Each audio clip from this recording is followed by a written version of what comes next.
serious? Are you serious? Hang on just 1 second here. I'll make sure that everyone can participate here. Let's turn that chat room on. And it is on. All right. Guys, we're back. Okay, I told you we would be. And tonight I'll be live with you with a full program on Prime Time Live at 10 p.m. Eastern tonight here from the Salvation Station here in West Lafayette, Indiana. But I wanted to go live right now because pressing information has just come forward, some breaking news coming out of the U.S. Geological Survey. And actually, let me just get to this report right away because it is very disturbing, but it finally, the mainstream, lamestream, fake news media is finally going to cover what we have been covering now for nearly 4 years, and that is Yellowstone supervolcano.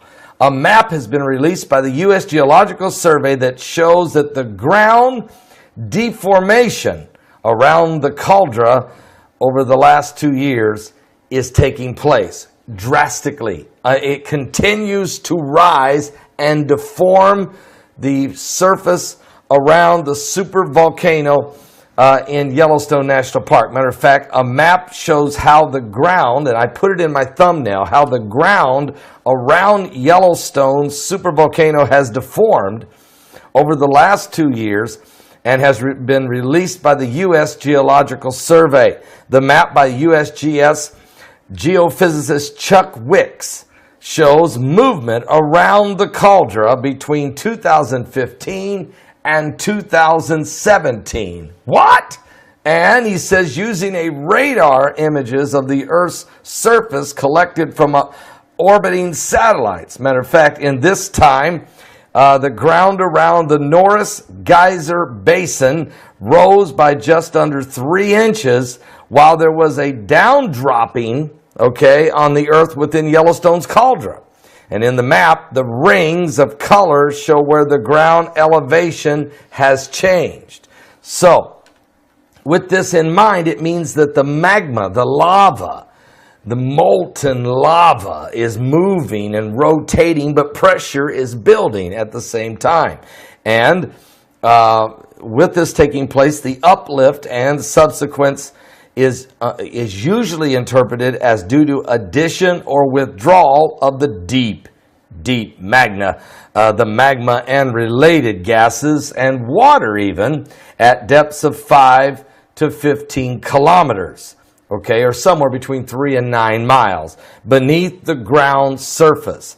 According to the U.S. Geological Survey, this cycle of uplifting and subsequence is common and seems tied to the earthquake swarms. That is, swarms appear to be releasing the pressure that caused the initial uplift, thus allowing the region to return to a period of normalcy. But the problem is we're not getting normalcy. We're getting raising, lowering in different areas, raising much more in others, and swarms of quakes now that has now since June the 12th.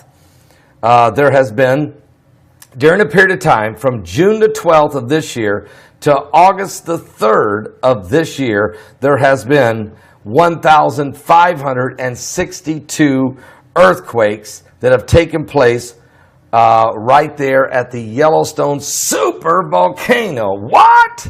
With the biggest one of all of those at 4.4. All of them are very shallow. They're in that range of approximately somewhere between 7 and 12 kilometers. And with that going on, the earthquake swarms regularly occur at Yellowstone.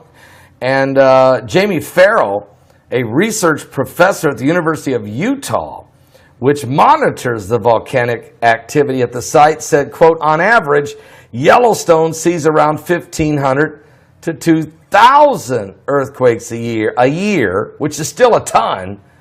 But we've had 1,562 in less than 8 weeks. And so this is a significant increase in earthquakes at the supervolcano. Now we know that some of the roads in the area have melted from the heat. We know some of the hot springs are so hot it's scalded animals and even people that have fallen into them.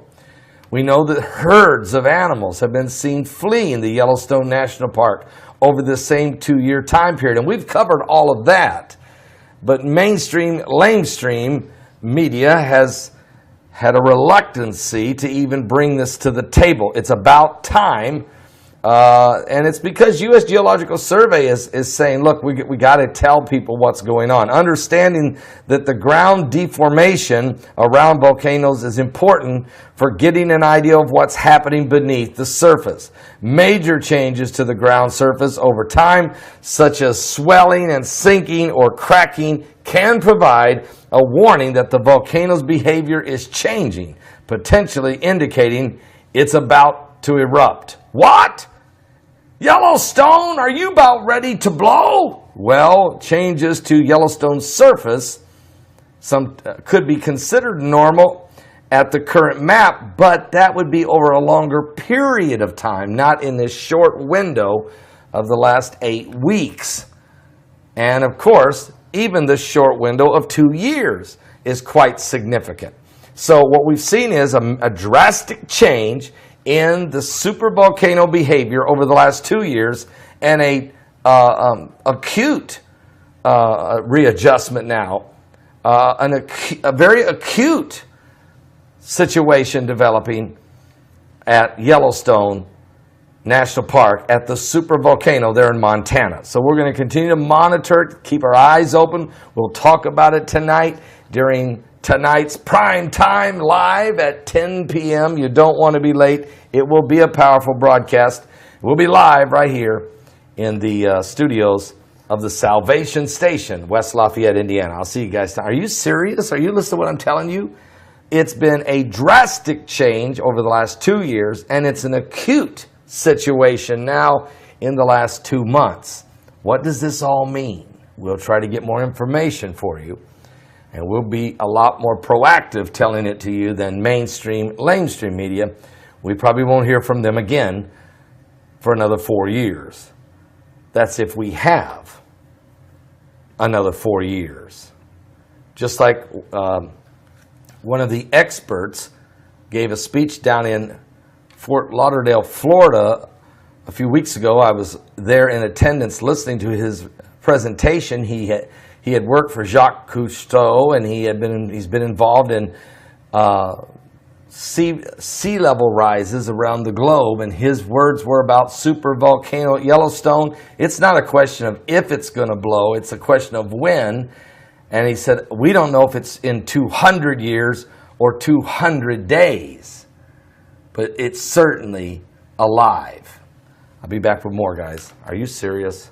Are you serious? NASA is going to save the world by stealing heat from Yellowstone supervolcano. Ladies and gentlemen, this just in. How the heck are you, Rex Bear Elite Project? Let me read to you a couple headlines. NASA's ambitious plan to save Earth from a supervolcano. BBCNews.com. That's by David Cox on Apocalypse Week. And then, NASA to stop a doomsday volcano by stealing its heat. Avery Thompson, PopularMechanics.com. Now let me read you a quick excerpt from Popular Mechanics. NASA's plan is to drill a hole into the side of the volcano and pump water through it. When the water comes back out, it'll be heated to over 600 degrees, slowly cooling the volcano. Now the team hopes that given enough time, this process will take enough heat from the volcano to prevent it from ever erupting. As a bonus, ladies and gentlemen, as an additional bonus for your pleasure, the scientists are proposing to use the heated water as a source of geothermal energy, potentially powering the entire Yellowstone region with heat from the volcano that wants to destroy it. Now, this geothermal generator can produce energy at about 10 cents per kilowatt, competitive with other energy sources. Now, why stop there? First of all, I find it very interesting that about a month ago, I did a podcast, it was about maybe a month and a half, specifically on Yellowstone. It might have even been a little bit longer. I do so many podcasts. But approximately 1 to 2 months ago, and you can go back and listen to this for yourselves, and I'm sure many of you remember this, I did a podcast on Yellowstone and actually why not take the energy from all the heat and help offset an eruption and actually use that energy to power industries, residential, etc. And now it's all over the media. So this just goes to show you what the alternative media, what somebody in his garage can do, or somebody like you listening to this show. Maybe somebody NASA heard it. Maybe they were already thinking about it. And because somebody brought it up, got enough attention, then some of the larger media outlets start to discuss it. This is fascinating news. This is absolutely incredible. Now, let me read to you also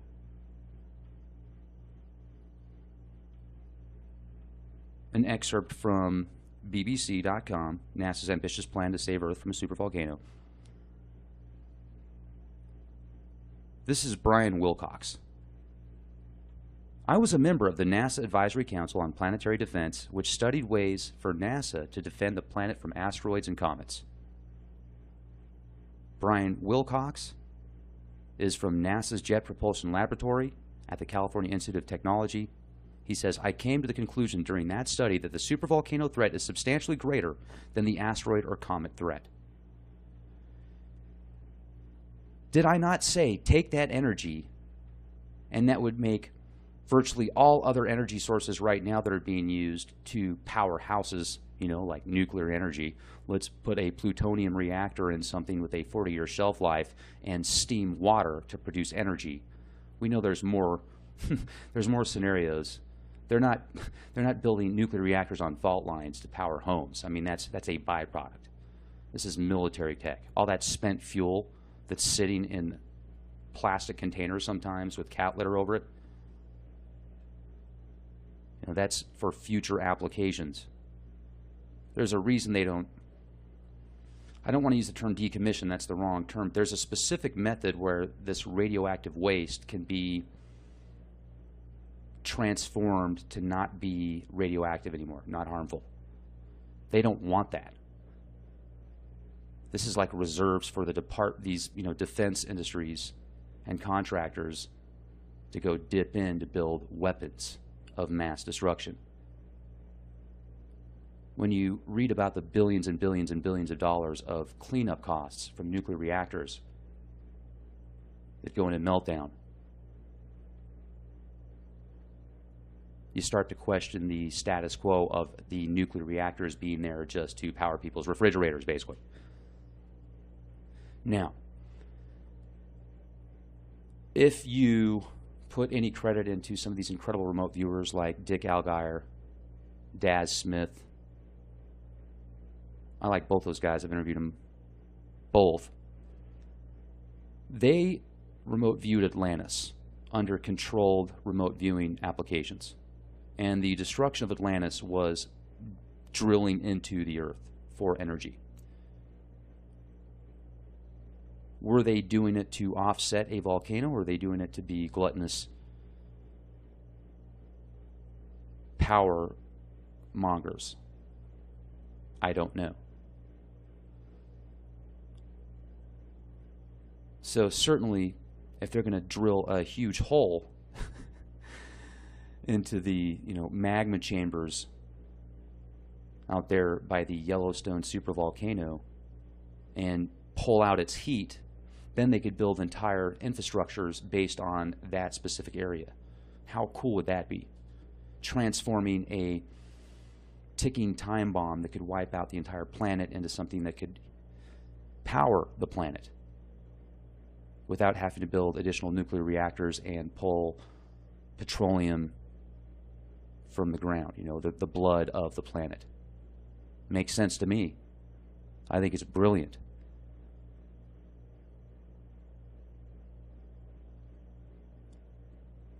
Couple days away from the solar eclipse, the 33rd degree total solar eclipse that divides the country in half.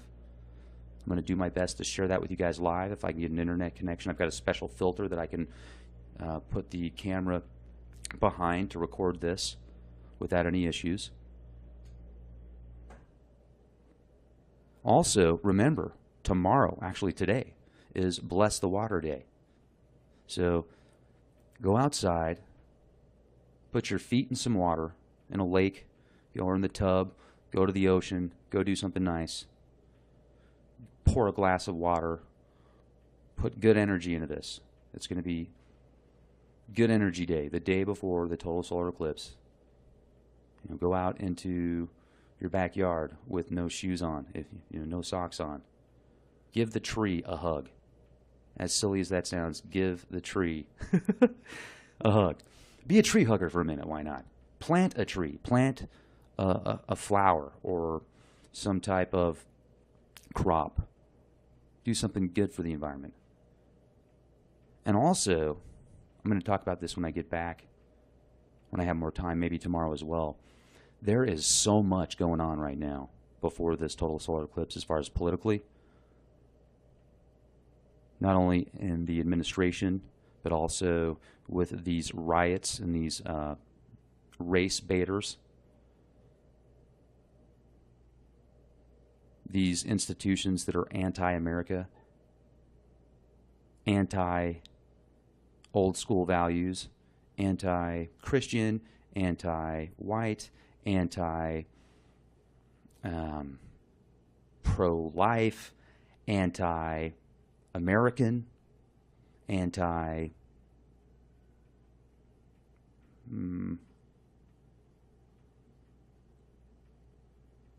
normal in some aspects. I just read bits and pieces of what's it called? ANFA, the ANFA institution that George Soros funds. That is just, it's like a terrorist organization. I think that's what it's called, ANFA.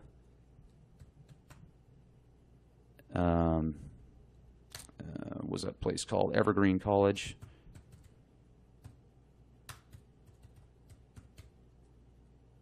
And yeah, here we go.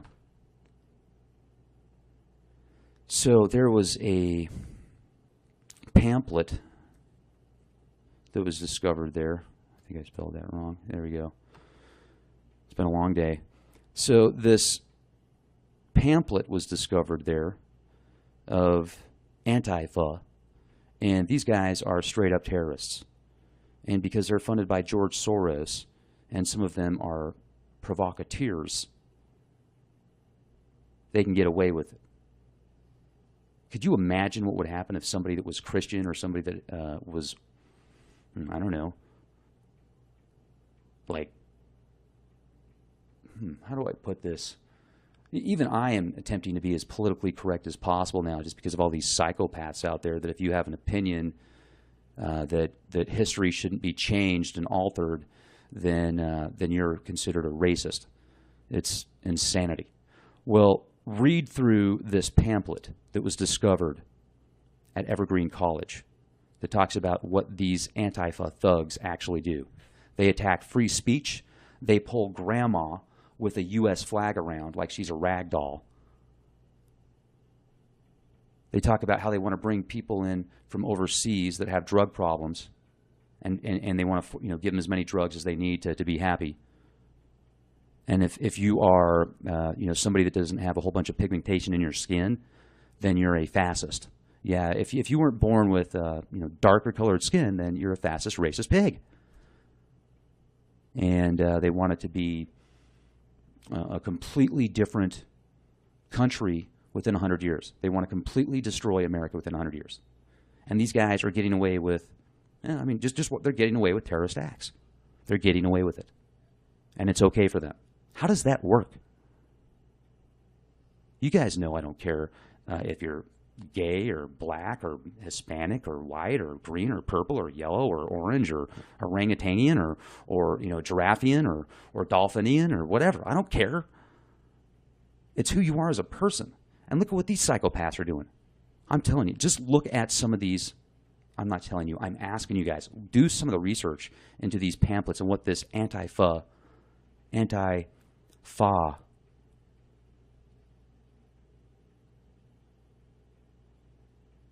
protesters and provocateurs and thugs are doing. It's disgusting. Watch the video where they're pulling grandma around because she's got an American flag, and they're surrounding her like a bunch of hyenas with rabies. What's up with the double standards? And then you've got people in politics that are trying to get Trump, President Trump, institutionalized. They want to hire some doctors to do psychological tests on President Trump to see if he's fit for office. I mean, they're thinking of anything they can to get him out of there. Welcome to the new world order, where they love you so much that if you feel that you have the right to express yourself outside of organizations like Antifa, then you're a fascist pig, slimeball. How do you feel about that, ladies and gentlemen? Doesn't it feel good to know that you're the bad guy or bad gal because you might have differing opinions of George Soros? If you're pro-American, you're pro-fascist, according to these guys. If you're married, you're fascist. If you're white, you're fascist. If you're a Christian, you're fascist. So what's up with, the promotion of Black Lives Matter and the people that started Black Lives Matter? They're good. They're really good people. But, somebody that, if you even talk about starting a White Lives Matter, oh man, you're racist. You are absolutely a racist scumbag. How about, who cares what color your skin is? Matters. How about that? Oh, yeah, there you go. Makes total sense. You were born white, so you're racist. And you didn't vote for Obama, so you're racist. And the earth is flat. And you need to go get another vaccine. And you need to make sure to drink more genetically modified E. coli feces. And you need to bow down to your masters. And you need to lick their boots. And you need to quit questioning what the news tells you, because you're a conspiracy theorist. And it's not good for you. You need to be on more lithium. And you might need to take more antidepressants as well, because they make you more depressed.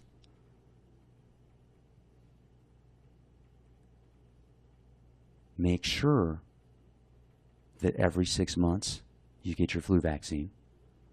And just because they put thimerosal and squalene and aluminum and aborted dead baby cells and sometimes green monkey cells and sometimes insect DNA, that's all good for you. That's to prevent you from getting the flu. So just remember that. Welcome to the new world order, where they love you so much. And I really hope you guys know I'm being sarcastic about this. You might want to do the research before. Let's say you work in the medical industrial mafia complex, and they say that you have to be vaccinated every 6 months, or however often it is. Maybe you guys could get together and start a lobby of some sort, or maybe some type of, get some good lawyers to back you up and show them what's actually in these things. Because too many people know about it now. If you go ask somebody that really pushes these vaccines in certain political realms and medical realms, and then they call people that question the ingredients crazy people. People that say they're doctors, so they know what's better for your kids than you, and that people that question doctors, parents, they should be locked up and their kids should be taken away. Maybe when you see them being questioned by reporters or people that just want to ask them genuine questions, and they freak out and they run away like little kittens, looking for their mommy.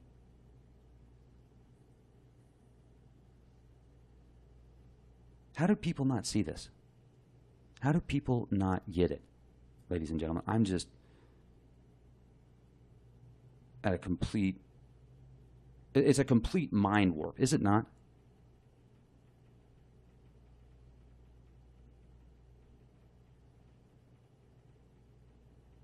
There's more people out there that are influenced by false religions, fake people. I was listening to a sermon today for about 30 seconds, and it's all I could handle. This guy was talking about the Holy Ghost, and I firmly believe in the Holy Ghost, but the way this guy was pitching the Holy Ghost, it sounded like a sales pitch to me.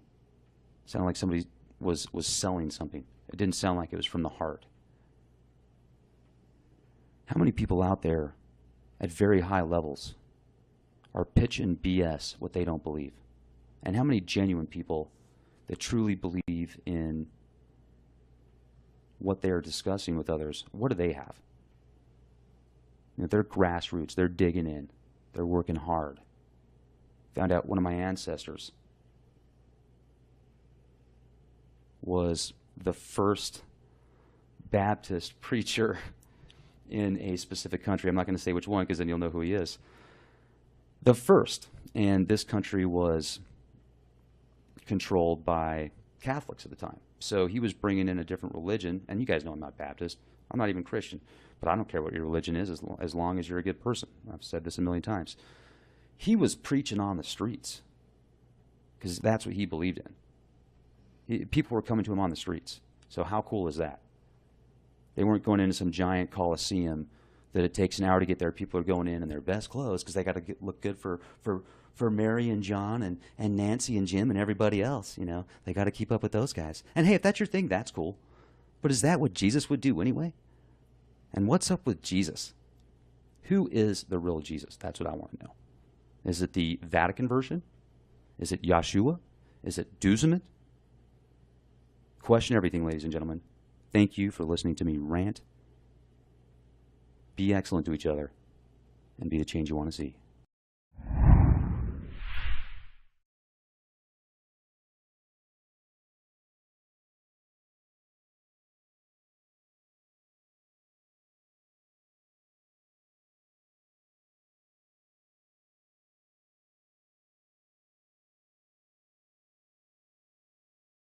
Tied to the earthquake swarms, that is, swarms appear to be releasing the pressure that caused the initial uplift, thus allowing the region to return to a period of normalcy. But the problem is we're not getting normalcy.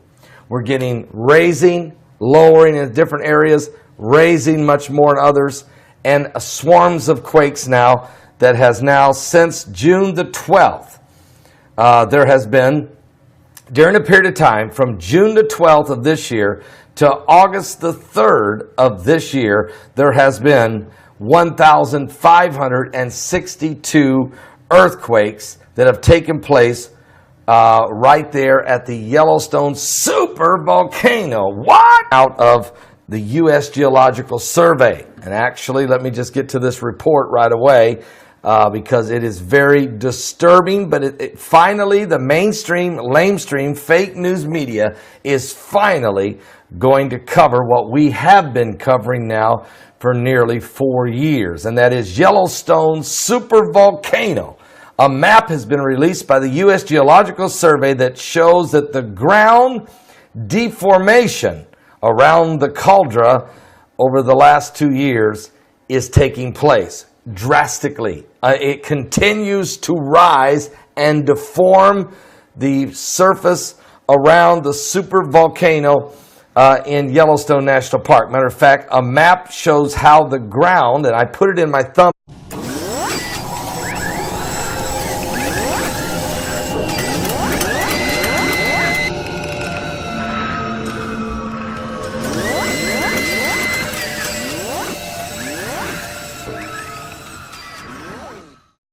Are you serious? Hang on just 1 second here. I'll make sure that everyone can participate here. Let's turn that chat room on.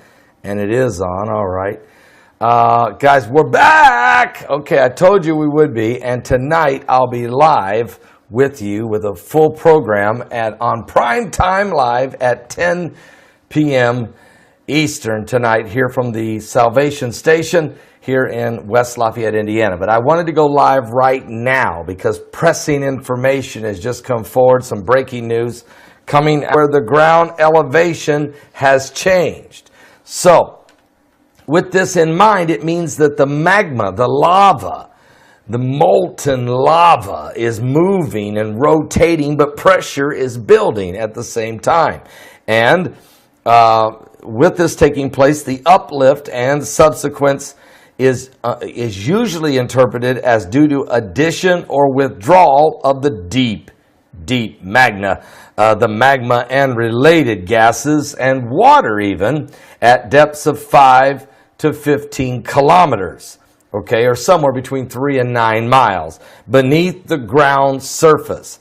According to the U.S. Geological Survey, this cycle of uplifting and subsequence is common and seems now how the ground around Yellowstone's supervolcano has deformed over the last 2 years and has been released by the U.S. Geological Survey. The map by USGS geophysicist Chuck Wicks shows movement around the caldera between 2015 and 2017. What?